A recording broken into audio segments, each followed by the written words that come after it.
Hi, my name is Bree Babineau, and I'm the Executive Director for Mental Health America of Southeast Texas. My name is Juan Davila, and I'm the Program Development Director at Mental Health America of Southeast Texas. And thanks for having us here today, and thanks for your time. We know everyone's really busy and probably watching a lot of webinars, so we do appreciate you watching ours. For those of you who don't know, Mental Health America of Southeast Texas is a local organization, and our mission is to enhance the mental well-being of the region through education, advocacy, and outreach. Today we're going to be talking about mental health as it relates to COVID-19 and the workplace. We're going to go through a few tips, a few things to keep in mind, and things that would hopefully benefit all of you in the workplace with your employees, supervisors, and employers.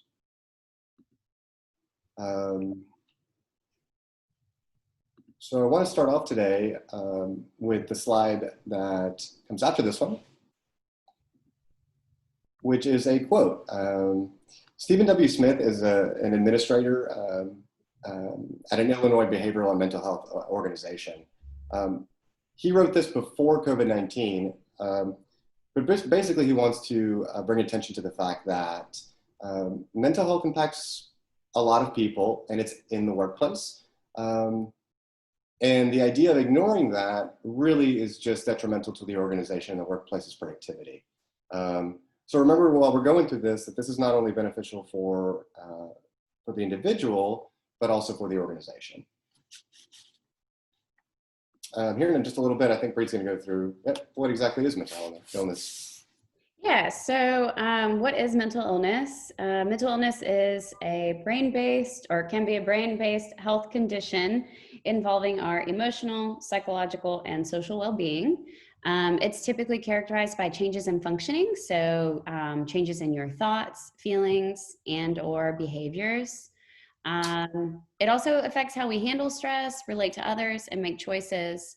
And this is something that can impact someone in every stage of their life. While mental illness is likely to present itself during childhood, or not childhood, but early, maybe adulthood, it may come childhood, adolescence, adulthood, and it affects everyone very differently. Some warning signs of mental illness or some mental health issues include mood changes, social withdrawal, dramatic changes in eating or sleeping habits. And I think that's, the biggest piece here are the dramatic changes. So especially if you, just a big change in any part of the way that you conduct your life, or an inability to function in daily life. So unable to cope with problems or daily activities. Anhedonia is listed there. That's the reduced ability to experience pleasure, or not being interested in pleasurable activities or things that you typically would take pleasure in. And suicidal thoughts. We put that on the list. Obviously, you may not know if someone else is having those thoughts unless they share with you. But if that's something that you're experiencing, then that it is a warning sign of mental illness. What's important to know, too, is that mental illness is incredibly common. It looks like my slide is not showing. Can you see my slide, Juan? I can't, actually. The white screen? Yep. Okay. Is it loading? I can fix this. What I'm trying to get you to show you guys is just a stat that a lot of people have heard before, but it's important to remember that 1 in 5 people will experience a mental illness during their lifetime. Now, that doesn't mean that everyone doesn't have issues, or that everyone won't face challenges in life that can impact their mental health. Are the slides back? Yes. Cool. Yeah, so that's important to notice too, because if you've got a group of 10 people, we're talking about how likely it is that 2 people in that group may have or will experience a mental illness during their life.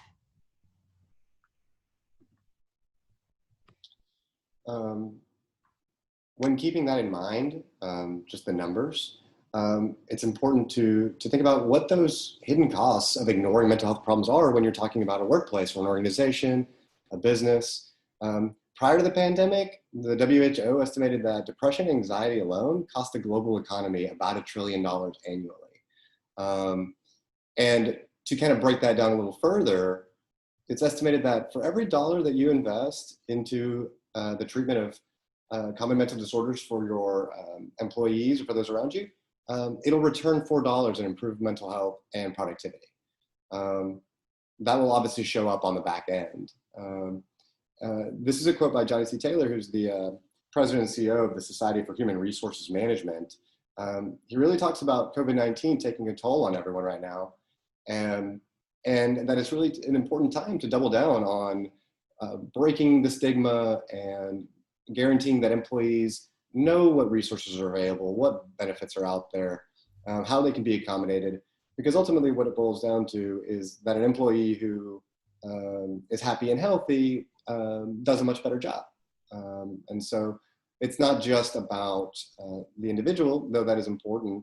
It also impacts the organization as a whole. So, you know, with that, obviously today we're talking about mental health and COVID-19. And I think one of the biggest things that we want to reiterate here are that your concerns are valid. And there are a lot of reasons that you might be concerned, worried, or anxious because of COVID-19 and just the current state of affairs. This is, you know, there are a lot of reasons, obviously, why you may be worried, and likely most of you have experienced all of these. We have a white screen again, huh? Let's see. So some of the reasons that you or other people may be worried, financial stress, obviously. We've got a lot of people who have been furloughed or maybe are unemployed. And even just the uncertainty of, will I continue to have a job? Not being able to connect with friends and family the way that you're used to, having that distance and communicating by phone or video, which it's great that we have all those things, but it still can be really difficult. Worried about getting sick or a loved one getting sick. We've all made jokes about the toilet paper not being around and not being able to find certain things, but it can be really stressful when we have shortages of items that we expect to get, or items that we really need for ourselves or our family. And I think the biggest thing that encompasses all of it is just adjusting to this new reality and not knowing how long it's going to last. When do we get to go to the store without masks? Or when can I be close with my grandparents again? When do I not have to worry about my job? When is there going to be a vaccine? So just all of this uncertainty and not really knowing when it's going to end. So a lot of reasons to feel concerned or anxious and uncertain, and it's really valid that people are feeling that way. We want to make sure we validate that. So, which, speaking of, to kind of connect back to what we were talking about earlier, is this still working? Yes, it's working. Okay. Yeah, I wanted to point out a few of the symptoms that stress can cause. What it does is help you identify that in your coworkers, but also as well in yourself. So these are symptoms which are going to be a little bit different than the factors that can increase stress, which are on the right. So on the left, feeling irritation, anger, denial, feeling uncertain, nervous, or anxious, the lack of motivation, feeling tired, overwhelmed, or burned out, feeling sad, having trouble sleeping, having trouble concentrating. You notice that all of these things can very directly impact work performance and how an organization is run. But they also coincide quite a bit with a few of the things that we mentioned for warning signs of mental illness. So keep that in mind. On the right are some common work-related factors that can add to stress during the pandemic. So that doesn't include any normal stressors that come from day-to-day life, these are some that maybe are on top of that. So being concerned again with being exposed to the virus, personal and family needs. So childcare, schooling, grandparents, nursing homes, all those places that take care of the people that you love are a bit in question. Um, Managing a different workload because maybe you're uh, only have 50% capacity, or maybe you just can't get a hold of the product that you need. That's all very stressful. In fact, I kind of went to the next one: lack of access to the tools and equipment needed to perform the job. Um, it's been practically impossible to get a webcam these days, so that might be a consideration. Feeling that you're not contributing enough, feeling guilt, uncertainty about the future of the workplace or employment, that follows you around on a day-to-day basis, and it can really interfere with your motivation. Zoom, we're on Zoom now. Bree and I sat on this before we recorded for a while, trying to figure out exactly how to do it to make this pretty seamless. And as you can tell, even still, we still have a couple problems. So that can be frustrating, and it can be frustrating when a lot is riding on that. So adapting to a different workplace. So a lot of people are working from home, and being able to separate a home life and a work life is really difficult when you're doing that in the same place. So anyway, these are some of the work-related factors, things to keep in mind, and be mindful that these are things that can affect you and the organization as well. Yeah, and just to comment too on the symptoms of stress that you or people around you may be experiencing. Just like we mentioned earlier, while 1 in 5 people will have a mental illness at some point in their life, everyone still has stressors. And so you may be experiencing some of these things, and it may or may not be a mental illness. And later we're going to talk some about resources, but what's most important is just kind of continuing to recognize those symptoms and take inventory and pay attention so you can care for yourself. Which, speaking of, that's going to kind of move us into some overarching tips for the workplace. So one of the biggest things that we want to highlight here is communication. So communicating with employees, coworkers, and supervisors about job stress while still maintaining your social distancing, so at least 6 feet. It's important that we identify things that cause stress and then work towards finding solutions. So that's something that we can all do together, especially once we identify where the struggles are. And so having that open line of communication with the employers, employees, unions, especially expectations, communicating those very clearly to everyone. So some stuff here at the bottom, for example, asking or sharing how to access mental health resources in your workplace. So likely you guys have seen some stuff on social media or maybe the news, but telemedicine and telehealth have become incredibly popular, as well as really available and easy to access. There are a lot of digital tools out there. So several companies have implemented some new programs to support their staff's mental health.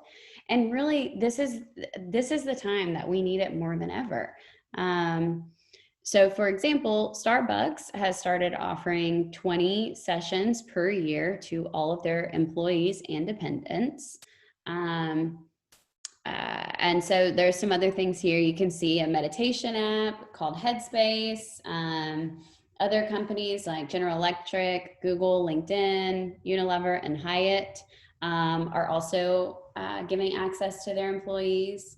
And so it's something to consider if you're a business owner or a supervisor, if there are some platforms out there that you could make available to your employees. And also really checking out what you may already have in place. Know the benefits plans that your employees are receiving, or you as the employee get to know your benefits plan and see what's there for mental health care.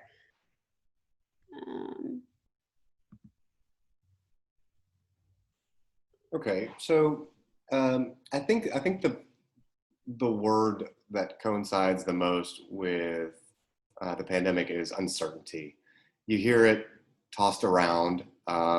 It's probably what everyone feels, and in order to combat that, I think it's really important that as a business owner or as an employee, you identify the things that you do have control over.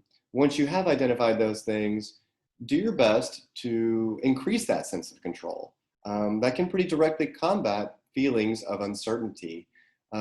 So a few quick small tips for either employees or for yourself would be to develop a consistent daily routine.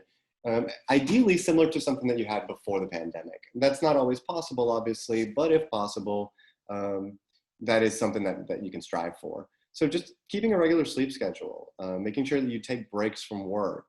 You know, before the pandemic, people took breaks, people took lunches. If you're working from home, it's pretty easy to forget to stand up and stretch, or to go outside for a little bit. Those are things that are really important for mental health and just for the reduction of anxiety and stress. Um, Spend time outdoors, practice mindfulness techniques. Really, what that boils down to is just being very aware of your stress levels, what's causing the stress, and trying your best to alleviate it. Um, when you feel, well, really practically anything, know where it's coming from and address it in a positive way. And then obviously enjoy your non-work hours. I think all of us have been in a situation where our schedules are just kind of upside down and we end up working in the evenings, running errands in the mornings. And that tends to create and enhance that feeling of uncertainty. So really important to increase that sense of control on a day-to-day basis. So, um, and so here, this is a pretty difficult thing to talk about, but it's really important that you find balance between, number one, knowing the facts about COVID-19. In other words, informing yourself and doing a little research, listening to your health departments and local, state, and federal officials, and understanding the different risks and ways to protect yourself, which can really help. Excuse me. Increase that connection that can happen between employees, while also taking breaks from watching and reading and listening to stories about COVID-19, because ultimately it is and can be mentally exhausting and upsetting to read about and hear about it constantly. So limiting the exposure, maybe limiting the talk about it, but also at times very willingly and openly speaking about it and really promoting best practices. It is a tough balance. I think all of us experience this fatigue that can come with just hearing about it too much.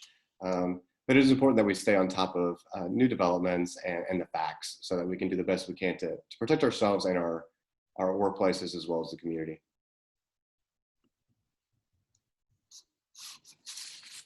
So some things to keep in mind. This is an unusual circumstance and situation for everyone. It's not any one business that feels this, it's every business that feels this. Remind yourself that you have an important role in our community. Southeast Texas relies on all of us to take care of each other, but also to provide them with services and products. So finding that balance of keeping everyone safe as well as continuing to operate is difficult, but important. For each of us, the tools that we use to keep mentally healthy will be unique. What works for you may not work for an employee. What works for that employee may not work for the next employee. Sometimes a massage can be wonderful for somebody, but for others, maybe listening to some music is really what they need to do. So remember that everybody's unique, and that everybody has their own individual threshold for stress and anxiety. I may not be stressed out right now, things are okay, but the person next to me is reacting to a very similar situation very differently. It doesn't mean it's any less real. It's just as important. And more importantly, the reality is that even if you agree or don't agree with that particular threshold for anxiety, it's going to impact their lives and their level of productivity. So it's really important that we validate and respect that and address it sooner rather than later so that it has a minimal impact. Right. I mean, because even if you wouldn't be as stressed or anxious, it doesn't mean that you can't still support them.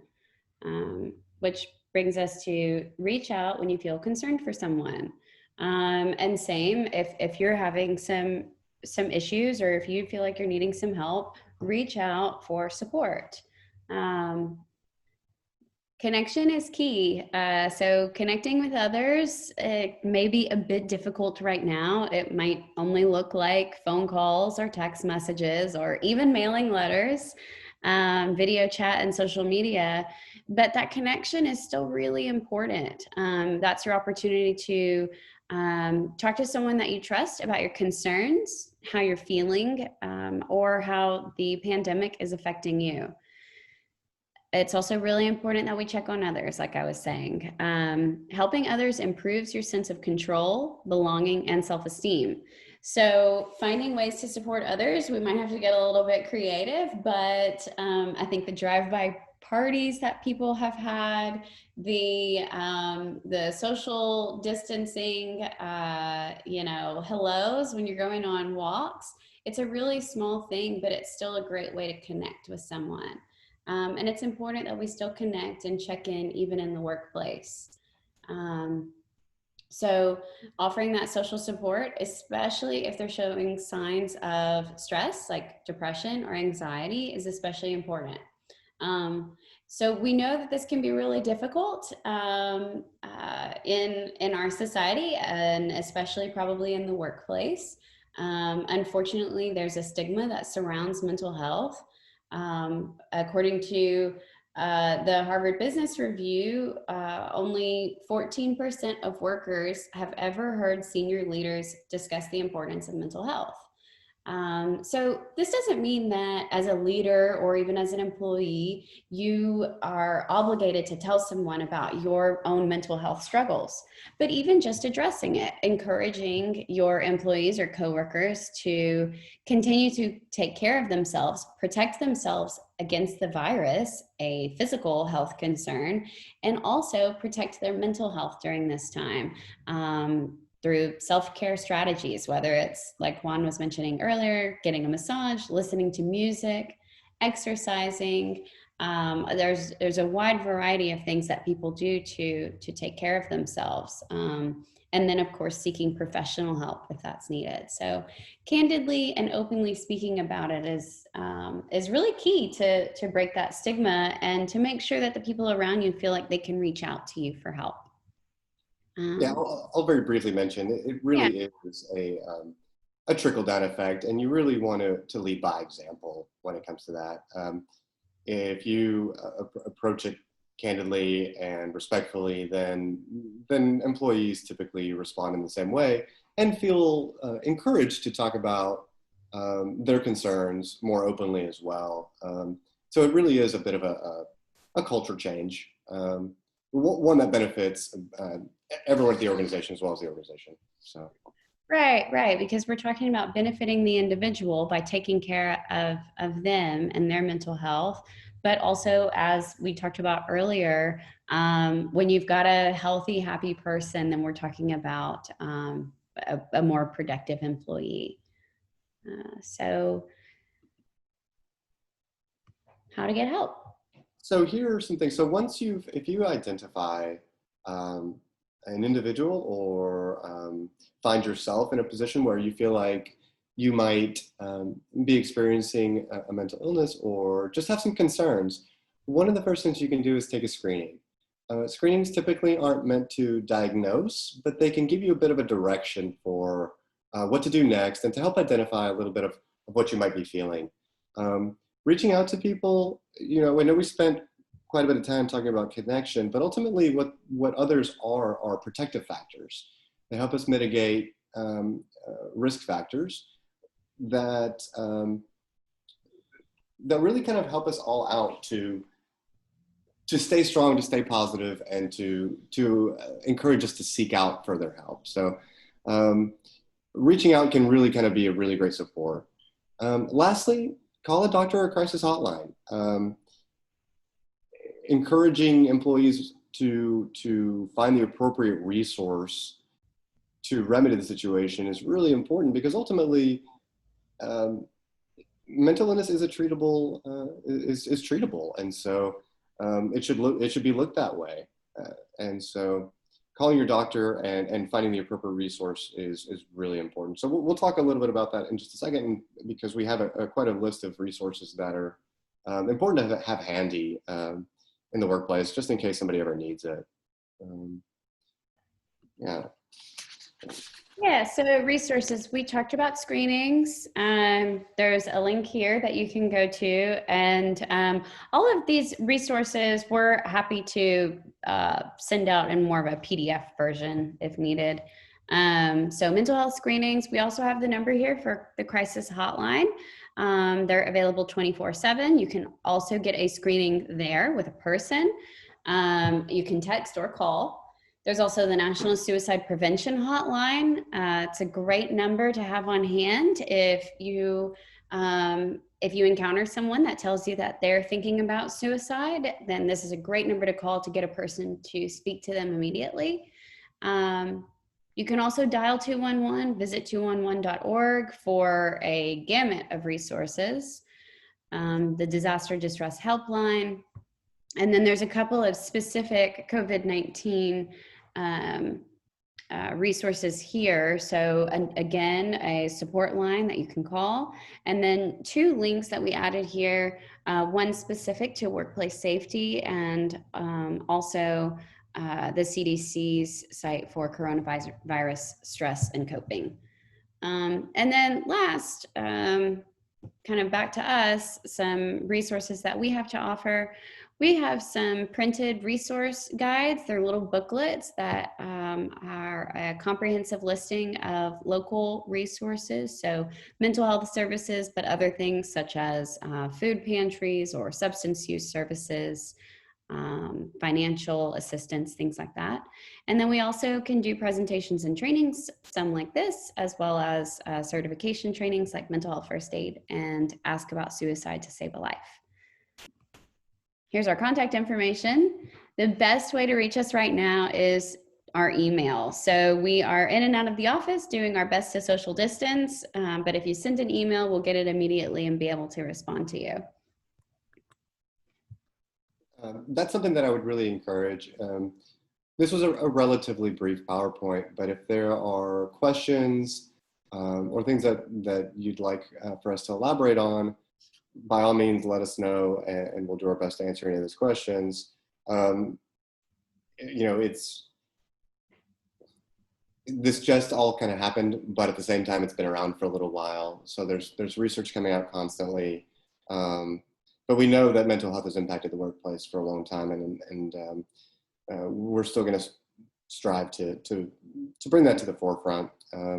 So again, we really encourage you to ask us questions through email or phone if something here wasn't very clear. If you'd like more information, by all means, please contact us. Yeah, we'd love to hear from you. Thanks for watching. And did you have something else to say? No, thank you. I just wanted to thank. Okay, thanks for watching. We really appreciate your time.